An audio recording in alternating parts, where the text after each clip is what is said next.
আমার যে ধরে বড় ছেলে এসে তার দায়িত্ব কিন্তু দিয়েছে, তো তার কথা আমি শুনবো না।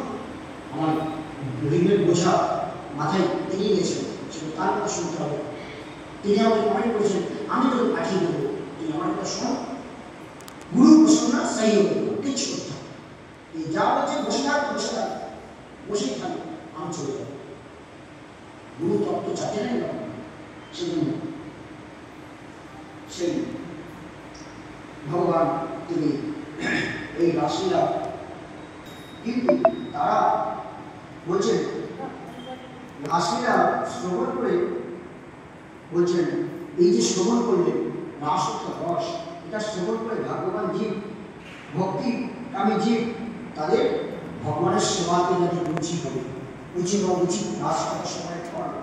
আর যারা ত্যাক্তা দেহম পুনর্জন্ম নয় কি মামলিক ঈশ্বর অর্জুন গীতা থেকে কমেন্ট করে বলে দিচ্ছি ভগবান কিন্তু তোমার কাছে থেকে শুনবো বড় বাবার ডাক আমি শুনতে পেরেছি, বড় বাবার ডাক শুনেছি, আমি তোমার কাছ থেকে তোমার কথা শুনবো না, তোমার কথা শুনবো, তোমার থেকে দূরে গিয়ে শুনবো, দূরে এসে আমি সেই বাবার কথা শুনবো, বড় বাবার কথা শুনছি। চলুন আমরা আস্তে আস্তে এগিয়ে যাই। সেই ভগবান সেই বিরোধী কবিদের ছেড়ে চলে গেছেন। এরপরে ভগবান তিনি আস্তে আস্তে গোপীদের ছেড়ে এবার যাবেন সেই বংশের ধ্বংস করতে যাবেন। এর মধ্যে কি ঘটনা ঘটে গেছে, তিনি এর মধ্যে বংশ অরিষ্টাসুরকে পাঠিয়ে দিয়েছেন, অরিষ্টাসুরকে বধ করে দিয়েছে। অনেক অরিষ্টাসুরকে বধ করে এর মধ্যে ঘটনা ঘটে গেছে কি, সেই ভগবানের একজন যে ভক্তি শক্তি নারদ, এই নারদ ছুটে ছুটে চলে গেছে কংসের কাছে। নারদ চলে গেছে, একই তো কংস ফল ওর দিচ্ছে, তাহলে কংস আরেকটু চর্চা করলে ভগবান কালকে আসবে।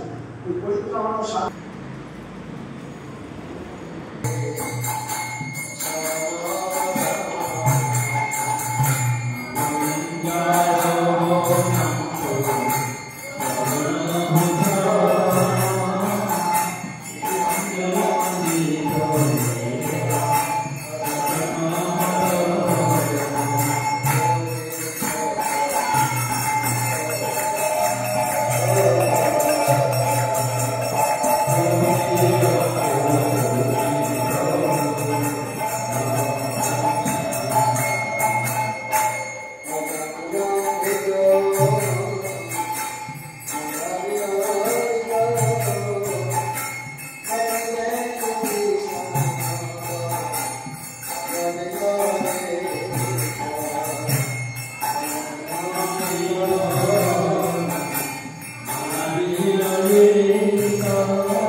অর্পণকে যখন বলে পাঠাচ্ছে, তখন অর্পণ মহারাজ শুনেই খুব বইতে অনেকদিন পর কৃষ্ণ দর্শন করেন।